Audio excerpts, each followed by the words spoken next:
Tadiara! Allô, bonjour tout le monde. Alors aujourd'hui, en fait, je vais faire un nouveau style de vidéo. Jusqu'à présent, j'ai juste fait des vlogs.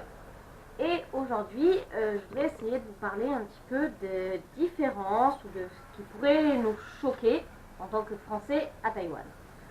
Je vais me présenter un petit peu quand même, hein, on sait jamais. En fait, je m'appelle Pauline, ça fait 5 ans que j'habite à Taïwan. C'est pas la première fois que je suis à Taïwan, en fait, j'habite ici effectivement depuis 5 ans. La première fois que je suis venue à Taïwan, c'était il y a 10 ans. Mon Dieu, la vieille quoi. J'ai d'abord été étudiante à Taïwan. Maintenant, je travaille à Taïwan depuis 5 ans. Et un jour, tout simplement en prenant le métro, je me suis dit, mais en fait, il y a des choses qui doivent un peu choquer ou surprendre les personnes qui viennent à Taïwan pour la première fois. Donc j'ai décidé un peu de les répertorier.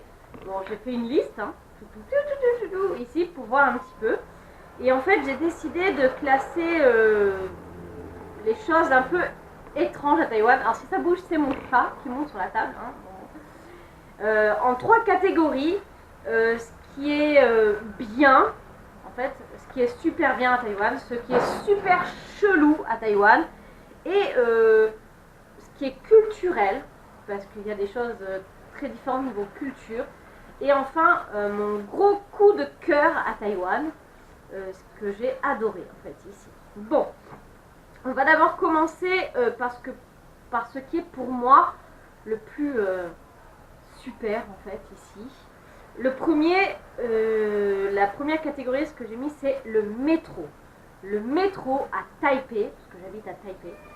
Le métro à Taipei, il est waouh. D'abord, il est clean, mais clean de chez clean de chez clean. En fait, il y a une raison. Dans le métro à Taïwan, on ne peut ni manger, ni boire, ni manger de chewing-gum, de bonbons ou quoi que ce soit. C'est interdit. D'ailleurs, si jamais ça vous arrive de manger dans le métro, il y a un agent du métro qui viendra vous voir, vous donner un avertissement, vous dire tu ne peux pas faire ça. Et sinon, ça coûte très cher. Ça coûte l'amende coûte entre 10 000 et 20 000 dollars, je crois. Je vous mettrai une petite photo ici ou quelque part.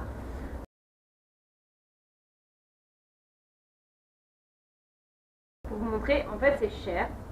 Donc on ne mange pas, on ne boit pas dans le métro, on ne mange pas de chewing-gum, on ne mange pas de bonbons, rien du tout dans le métro et c'est extrêmement propre en fait. Les toilettes dans le métro sont propres, ça sent bon, c'est peut-être totalement différent de la France. Personnellement en France, j'habitais à côté de Marseille. Le métro de Marseille, je pense que c'est comme le métro de Paris, salut le chat. C'est extrêmement dégueu, ça pue, on n'a pas envie d'y aller. À Taïwan, dans le métro, quand on a besoin d'avoir un petit coup de climatisation quand il fait très chaud, on va dans le métro. On prend le métro avec plaisir, même pour une station, même si pour marcher ça met 5 minutes. Le métro, c'est le pied total. Donc voilà. Donc faites attention, le métro, on mange pas, on boit pas. Le deuxième point que je trouve vraiment super pratique ici, c'est ce qui concerne Internet. En fait, à Taïwan, on a le Wi-Fi partout et c'est un Wi-Fi qui est gratuit dans la plupart des cas. Dans le métro, il y a le Wi-Fi gratuit. Dans les bus, il y a le Wi-Fi qui est gratuit. Les restaurants, les cafés, franchement, c'est tellement pratique d'avoir Internet ici. Voilà, tout simplement, le Wi-Fi partout gratuit. Le troisième point que je voudrais dire, c'est le côté extrêmement pratique de Taïwan, dans le fait que les magasins sont ouverts tout le temps. Déjà, il n'y a pas de jour de repos à Taïwan, on ne peut pas dire « Oh, le dimanche, il n'y a rien » ou « Le lundi, c'est fermé ». Non, c'est pas du tout comme ça. À Taïwan, c'est ouvert 7 jours sur 7. Alors, ensuite, les horaires sont un peu différents de la France.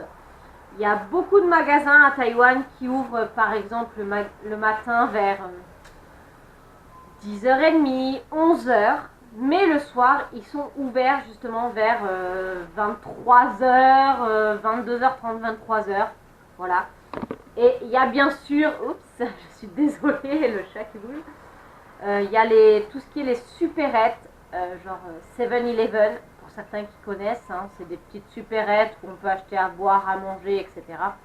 C'est ouvert 24 heures sur 24, 7 jours sur 7, 365 jours sur 365. C'est-à-dire qu'à Taïwan, par exemple, vous sortez de soirée, vous avez faim, vous avez soif, hop, il y a toujours dans la rue 15 milliards de petites supérettes qui sont ouvertes, même à 2h, 3h, 4h du matin. Les cafés, je ne dirais pas que c'est ouvert 24 heures sur 24, mais tout ce qui est supérette, McDonald's, Burger King, ou bien un petit peu... Il y a des restaurants spéciaux qui sont ouverts juste la nuit à Taïwan. Donc franchement, c'est extrêmement pratique. C'est extrêmement pratique pour ça. Pas de problème si vous avez faim, un petit creux au milieu de la nuit, no problème. Ensuite, je voudrais parler du prix des repas, enfin du prix en général. Il faut savoir que Taïwan, c'est beaucoup moins cher qu'en France. Putain, mais t'es chiante, casse-toi. Donc, il faut savoir que le prix des objets ou de la nourriture ou autre à Taïwan est beaucoup moins élevé qu'en France. Il faut savoir que 1 euro, c'est égal à environ 40 NT, 35 NT. NT, c'est new dollar taïwanais. Donc, à Taïwan, c'est extrêmement pas beaucoup. Sachant que, par exemple, un repas, on va dire un repas basique, sans aller dans des restaurants extrêmement chers, ou etc. Un repas, on peut manger pour environ 100-150 dollars taïwanais. Je vous mettrai à côté le prix en euros. Mais c'est vraiment pas cher. Après, bien sûr, on peut faire des restaurants très chers. Hein, c'est comme partout. Hein. Mais en général, moi, pour un déjeuner, un dîner, ça m'arrive rarement de dépasser 150 dollars taïwanais avec de la viande, du riz et des légumes. Donc un repas complet. Donc franchement, c'est le bon plan. Il y a d'autres bons plans hein, pour avoir beaucoup moins cher. Mais j'en parlerai un petit peu plus tard. Voilà. Qu'est-ce qu'on peut dire encore dans le côté pratique de Taïwan? Ah oui, c'est la livraison à domicile. Taïwan, je pense qu'en Asie en général, ce sont les rois de la livraison. Déjà, c'est extrêmement pratique de commander quelque chose. Moi, franchement, depuis quelques temps, je commande tout, mais absolument tout sur Internet. Et je reçois soit dans la supérette en bas de ma rue ou bien chez moi directement. Ça peut être livré en 24 heures, en 48 heures, même en une semaine. C'est extrêmement pratique, je n'ai pas besoin de me déplacer. Par exemple, en France, on connaît le Drive Carrefour ou le Leclerc Drive. À Taïwan, Carrefour me livre directement à la maison. Je commande sur Internet et il me livre ici, chez moi, au 5e étage, sans ascenseur et sans supplément. C'est extrêmement intéressant. C'est pas seulement pour la bouffe, hein. Bien sûr, le plus important pour moi, c'est la bouffe. Hein. J'aime bien manger. Donc tout ce qui est Carrefour, Pizza Hut, Napoli, enfin bref, McDonald's, KFC, tout peut être livré à la maison. Il y a aussi un service, ce qu'on appelle ici Food Panda. Food Panda, c'est des livreurs à domicile en fait de nourriture. Donc, bref, tout. Quelque chose, la dernière fois, je me suis fait livrer Decathlon à la maison. Et Decathlon en fait, oui parce qu'il y a Decathlon à Taïwan, hein, c'est possible. Et en fait, Decathlon m'a livré dans la supérette en bas de la maison. C'était extrêmement pratique. Hop, j'ai un petit problème. Voilà, c'est bon. Donc c'était extrêmement pratique. J'ai fait livrer en bas de la maison, dans la supérette du coin. Nickel. Je suis descendue, j'ai payé, j'ai reçu mon paquet et c'était nickel. Pas besoin d'attendre le livreur, pas besoin de calculer son temps. Nickel chrome. Aucun problème. Hop, je vérifie. Hop, pas de problème. Voilà. Sinon, qu'est-ce qu'on a encore dans le coin pratique de Taïwan? Oui, pour les étrangers qui souhaitent venir en fait à Taïwan, Si vous venez jusqu'à 30 jours maximum ou moins de 30 jours, eh bien, il n'y a pas besoin de visa. Voilà. Après 30 jours, soit vous demandez un visa pour le travail, pour les études, ou etc. Ou bien il suffit de sortir du pays et de revenir dans le pays pour avoir de nouveau 30 jours valides dans votre passeport. Pour moi, c'est extrêmement pratique. On ne se fait pas chier, désolé du terme, hein, mais on ne se fait pas chier à demander un visa au papier, etc. Moins de 30 jours, pas de visa à Taïwan, c'est super. Voilà. Pour la suite de la vidéo, je vais passer sur le côté un peu relou de Taïwan. Pour moi, les côtés super chiants de la vie ici. Il n'y en a pas beaucoup, hein. Il y en a 3 pour tout vous dire, seulement 3. Le premier, je veux dire, c'est pas pratique en fait. Souvent, dans les appartements à Taïwan, il n'y a pas de cuisine. Étant donné qu'en fait à Taïwan, c'est tellement pratique de manger à l'extérieur, les appartements n'ont pas souvent besoin de cuisine. Donc, pour les Taïwanais, c'est pas quelque chose d'indispensable. Pour les Français, oui, bien sûr. Pour moi, par exemple, j'ai déménagé pour avoir une cuisine, donc c'est vous dire. Hein. Mon critère principal n'était pas la taille de l'appartement, mais la cuisine, oui ou non. Donc voilà, pas de cuisine obligatoire dans les appartements. Le deuxième, et je dirais c'est presque le plus important, le plus relou, et c'est ce que je vais devoir faire ce soir, c'est aller jeter les poubelles. En fait, à Taïwan, il y a un système de poubelles qui est très différent de la France. En France, vous avez des bennes dans votre quartier, vous jetez votre poubelle et c'est fini. À Taïwan, non. Tous les soirs, le lundi, mardi, jeudi, vendredi et samedi, il y a le camion des poubelles qui passe en bas de votre rue. Et c'est à ce moment-là que vous pouvez jeter vos poubelles. Attention, suivant que vous habitez à New Taipei ou Taipei City, il y a des sacs de couleurs différentes de poubelles. Vous ne pouvez pas aller au supermarché, acheter les sacs noirs qu'on a en France par exemple, et jeter vos poubelles. Non. New Taipei City, c'est un sac rose, et Taipei City, c'est un sac bleu, donc on doit le payer, il y a une taxe sur ce sac. On peut l'acheter très facilement, il suffit d'aller dans votre supérette en bas de la rue, hein, vous l'achetez. Vous avez plusieurs tailles, des petits, des moyens, des grands, des très grands, des extrêmement grands. Et il y a un prix différent, bien sûr. Moi, j'achète des moyens grands, hein, pour savoir, on est 2 à la maison, moyen grand, ça suffit. Et on jette nos poubelles dans ces sacs. Et ensuite, le soir, eh bien, il faut descendre sa poubelle. Quand on entend la fameuse musique du camion poubelle, je vous mettrai une petite vidéo hein, à côté pour vous montrer la merveille de musique. Hein. On a le droit à du grand art dans ces poubelles.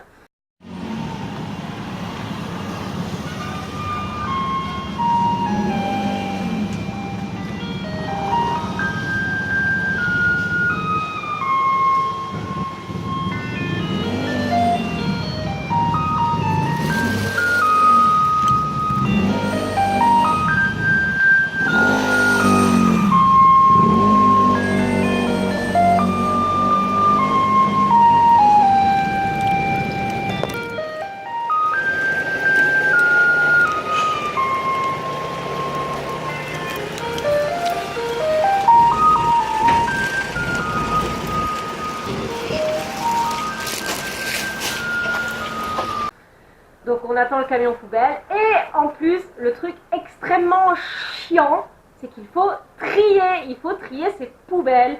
Alors moi j'ai de la chance, je trie en fait le plastique, le verre, le papier, le carton, etc. Moi j'ai la chance de mettre juste tout dans un sac et de donner en fait en bas à une dame qui prend mon recyclage et qui va le revendre. C'est son revenu complémentaire de retraite si vous voulez. Mais sinon, je devrais mettre dans un sac le papier, le plastique, le verre, les conserves, etc. C'est extrêmement relou pour les personnes qui connaissent un peu le recyclage du Japon, par exemple. Bah, c'est un peu la même chose. Dans mon quartier, j'ai de la chance. Tous les soirs, sauf le mercredi et le dimanche, les poubelles, que ce soit les poubelles normales et le recyclage, tout passe en même temps. Mais par exemple, où j'habitais avant, il y a 3 ans, il y a certains soirs où le recyclage de plastique ne passait pas, le recyclage de carton ne passait pas, le recyclage de vert ne passait pas. Donc c'était différent. Ici où j'habite, c'est extrêmement pratique. Tout le recyclage passe en même temps et les poubelles en même temps. Voilà. Donc c'est assez relou. En plus, ça dépend où vous habitez. Il y a des horaires différents. Où j'habite, les poubelles passent environ à 20h20. Attention, c'est 20h20. Il y a certains quartiers où ça passe à 19h15 ou 17h20 ou midi 30. C'est extrêmement relou pour les Français. Il faut s'habituer, il faut comprendre ce système. Pour vous dire une anecdote, la première année que je suis venue à Taïwan, je ne savais absolument pas, comme une fleur, hein, la bouche en cœur, je suis descendue avec ma poubelle, j'ai dit allez, je vais jeter tout. Et je me suis fait refuser ma poubelle, on me l'a jetée à la tronche en me disant c'est pas possible, t'as pas trié, blablabla, bla, je comprenais rien. J'ai demandé, donc voilà, franchement c'est extrêmement relou. Si jamais il y a des personnes qui veulent venir à Taïwan pour étudier, etc., n'hésitez pas, demandez à vos voisins, à vos voisines, hein, demandez-leur, ou bien moi je peux vous mettre mon email hein, dans la barre en dessous. Demandez-moi, je vous aide, il n'y a pas de souci, parce que c'est vraiment un truc super relou. Voilà. Je pense que c'est le truc que je déteste le plus à Taïwan, c'est les poubelles. Enfin bon, on n'y peut rien, il faut les jeter un jour ou l'autre, hein, donc il faut le faire, on le fait. Prenez votre mal en patience et demandez des conseils, on vous aidera toujours. Le dernier point relou pour moi à Taïwan, ce sont les typhons en été. En fait, l'été à Taïwan, c'est la saison la plus difficile à supporter. Il fait très chaud, il fait très humide, il pleut très souvent l'après-midi et eh bien, il y a des typhons. Les typhons, c'est bien et c'est pas bien. C'est pas bien dans le sens où ça bloque beaucoup le temps, on ne peut rien faire. Hein. Si vous êtes étudiant, vous n'avez pas de cours l'été, vous êtes en vacances, vous voulez voyager, il y a beaucoup de chances que vous rencontriez du temps de merde. Pour moi qui travaille l'été, les typhons c'est super parce que ça nous permet de ne pas avoir de travail, pas avoir de cours l'été. On a souvent des, comment dire, des annonces pour dire qu'on arrête le boulot, on arrête le cours de telle date à telle date, de telle heure à telle heure. Bon. C'est relou pour les gens en vacances, donc un conseil, ne venez jamais en vacances à Taïwan en juillet, août, septembre. Voilà. Il y a des typhons, le temps est relou, il fait chaud. C'est insupportable, laissez tomber. Voilà pour la partie un peu relou, je dirais, de Taïwan. La prochaine partie sera une partie plutôt culturelle pour moi. Les problèmes un peu culturels que j'ai pu rencontrer à Taïwan en étant ici depuis 5 ans. La première, je dirais, c'est la bise. En fait, en France, quand on se rencontre, quand on rencontre des amis ou etc., quand on rencontre des amis, on a tendance à faire la bise aux personnes, même qu'on rencontre pour la première fois, hein, c'est normal. À Taïwan, ce n'est pas possible. N'essayez même pas de faire la bise à un Taïwanais, sinon ça fera ce genre-là. Salut. Le Taïwan sera. Mais qu'est-ce qu'elle fait, mon Dieu, elle m'a touché, oh là là. Voilà, c'est pas possible. C'est pas culturel, chez eux on ne se touche pas le visage, on s'embrasse pas, même en couple, hein, je vous en parlerai plus tard. Mais on ne peut pas embrasser la personne en public. Pour eux, c'est pas hygiénique, c'est trop bizarre, on n'est pas de la famille, etc. Donc, ne faites jamais la bise à un Taïwanais que vous rencontrez pour la première fois. C'est très gênant, autant pour lui que pour vous, hein, vous verrez. Les Taïwanais, en général, se saluent et « Salut, salut, ça va et toi ?» Voilà, ou un petit signe de tête, hein, à l'asiatique, mais pas de bise surtout. C'est le plus important pour moi. Hein. C'est ce qui vous rendra le plus mal à l'aise. Hein. Et lui aussi, enfin lui ou elle aussi. Le deuxième point culturel, je dirais, c'est la tenue vestimentaire. Pour les personnes qui sont déjà venues à Taïwan, l'été, surtout quand il fait chaud, vous remarquerez un peu la contradiction entre Taïwan et la France. C'est-à-dire qu'à Taïwan, les filles vont porter des shorts extrêmement courts. Mais quand je vous dis extrêmement court, c'est extrêmement court, quoi. On voit leurs fesses, c'est pas très grave. Tandis qu'en France, on verrait des fesses comme ça dans le métro, ça serait un scandale presque. À Taïwan, non, pas du tout, c'est normal. On met des shorts, des mini-shorts, des très très mini-shorts, des culottes entre nous, c'est pas très grave, personne ne fait de remarques. Par contre, si comme moi, vous avez une petite poitrine, hein, moi j'aime bien ma poitrine, au début que j'étais ici, je mettais des petits décolletés super sympas. Je me suis retrouvée très vite mal à l'aise parce qu'on regardait directement à l'intérieur sans me regarder dans les yeux. C'était même pas salut ça va, c'était salut ça va. C'est extrêmement désagréable. Il y a une raison pour ça, je pense, c'est une raison physique en fait, sans être méchante, hein, c'est pas du tout être méchante, mais en fait, en général, les Asiatiques ont beaucoup moins de poitrine que les occidentales et ont peut-être un peu plus de fesses et de cuisses, donc elles montrent l'inverse de nous en fait. C'est-à-dire que elles n'ont pas de poitrine, elles vont montrer leurs fesses, leurs cuisses. Nous, on a de la poitrine, on préfère montrer cette partie-là, on trouve que c'est joli, c'est sexy, mais pas chez eux. Donc voilà, si vous venez, faites peut-être un peu attention à la forme des t-shirts, des débardeurs que vous mettez pour ne pas être mal à l'aise, hein, tout simplement. Il n'y aura jamais de remarques déplacées, hein.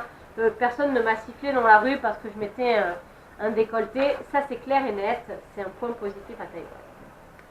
Le dernier point culturel de cette vidéo, je pense que ça serait la question du pourboire. En fait, en France, on est habitué, quand on va au café, au bar, au restaurant, de donner un pourboire à la fin du repas, ce qui, à Taïwan, n'est absolument pas nécessaire. Comme dans les pays asiatiques, ce n'est pas seulement à Taïwan, si vous regardez des vidéos sur le Japon, vous le savez sans doute, on ne laisse pas de pourboire à la fin d'un repas. D'abord, il faut savoir que dans les restaurants un peu plus chics, on va dire ça, de Taïwan, le service n'est pas compris dans votre prix. Vous allez souvent avoir sur votre facture marqué le service, il faut rajouter combien de pourcents. C'est pas souvent très cher, hein, mais bon, il faut y penser. C'est spécifié, de toute façon c'est très clair, hein, il n'y a jamais de problème sur ça. Bref. Mais on ne laisse pas de pourboire, c'est très malvenu, ça ne sert à rien, etc. Bref. Pas de pourboire à Taïwan, voilà, en Asie en général, je pense. Donc ce qui m'amène au dernier point de ma vidéo, c'est-à-dire un petit peu mes coups de cœur de Taïwan. Bon, il faut savoir, je ne suis pas très objective sur Taïwan parce que c'est un pays que j'adore, c'est mon pays de cœur en fait. Actuellement, je ne me verrai pas vivre ailleurs qu'à Taïwan. Bon, pour certaines raisons, hein, mais pas seulement culturelles, hein, bon bref, je vous en parlerai dans une autre vidéo, hein, si cette vidéo vous intéresse. Mes deux coups de cœur seraient d'abord, le premier c'est à Taïwan, c'est la sécurité. C'est-à-dire que Taïwan est un pays extrêmement sûr, dans le sens où, par exemple, je peux marcher dans la rue à 2 h du matin sans me faire agresser, sans me faire accoster, sans avoir de problème quelconque avec qui que ce soit. Je n'ai jamais eu de problème, même si actuellement, je vous avoue que je ne rentre pas très souvent à 3 h du matin chez moi à pied, hein, bien sûr. Mais quand j'étais étudiante, ça m'est arrivé d'aller en boîte jusqu'à 4 h, 5 h du matin et de rentrer chez moi à pied sans aucun souci. Actuellement, comme je travaille assez tard, je rentre chez moi vers 23 h, j'ai jamais de problème ni dans le bus, ni dans le métro, ni dans la rue, jamais. C'est un pays extrêmement sûr. C'est un pays où, je vous dirais, la dernière fois, j'étais dans un café et mon voisin de café est parti en laissant sur sa table son ordinateur, son sac, son téléphone, etc. pendant 3 heures. Il est revenu 3 heures après et personne n'avait touché à ses affaires, ni à son café à moitié plein. Enfin bref, franchement, sur ça, vous n'avez pas de problème. C'est un plaisir, franchement, à Taïwan, de prendre le train, d'aller aux toilettes en laissant son sac et de revenir, son sac est toujours là, sans rien qui manque. C'est extrêmement plaisant. Le deuxième point, je dirais, coup de cœur pour moi à Taïwan, ce sont les marchés de nuit. Les marchés de nuit, c'est un marché de bouffe. C'est le paradis de la bouffe. C'est un marché où vous avez seulement de la nourriture. Si vous suivez mes vlogs un petit peu, vous pouvez en voir quelques fois. Hein, j'en ai quelques fois filmé et j'en filmerai d'autres. C'est un endroit où pour pas cher, on peut manger extrêmement bien. Extrêmement bien. C'est pas très healthy, hein, bien sûr, mais ça fait plaisir. On peut manger des sushis, de la viande, du poisson, des fruits de mer, des légumes, des petits pains à la viande, du sucré, du salé, on peut boire, etc. C'est un plaisir gastronomique. Pour moi, le marché de nuit, c'est juste la cerise sur le gâteau, en fait, pour pas manger cher et pour manger très bien. Voilà. C'est à peu près tout pour cette vidéo. Je sais pas combien de temps elle va faire, j'espère que ça sera pas trop long. Si c'est trop long, je la couperai, hein. Je ferai une petite intro, une conclue, etc. J'espère que ce modèle va vous plaire. C'est la première fois, donc excusez-moi si c'est un peu dégueulasse, hein, les chats qui montent, qui descendent la table, qui font tomber la caméra. Je vais faire un montage de mon mieux, hein, mais j'ai pas trop l'habitude de ce genre de format. Que vous dire d'autre? Ben écoutez, venez à Taïwan. C'est un pays extraordinaire, hein, à pas confondre avec la Thaïlande, ça serait pas mal aussi. Et puis j'espère vous faire d'autres vidéos sur ce sujet. Si ça vous intéresse, dites-moi en commentaire ce que vous voulez que je fasse sur n'importe quel sujet, hein, dites-moi. J'essaierai de trouver ça, de faire ça, et puis je ferai d'autres vidéos, je pense, parce que j'ai d'autres idées, et puis on se reverra très bientôt, j'espère. Donc je vais vous dire Dadia, Daidiano. Allez, on se revoit la prochaine fois. Salut, bye bye.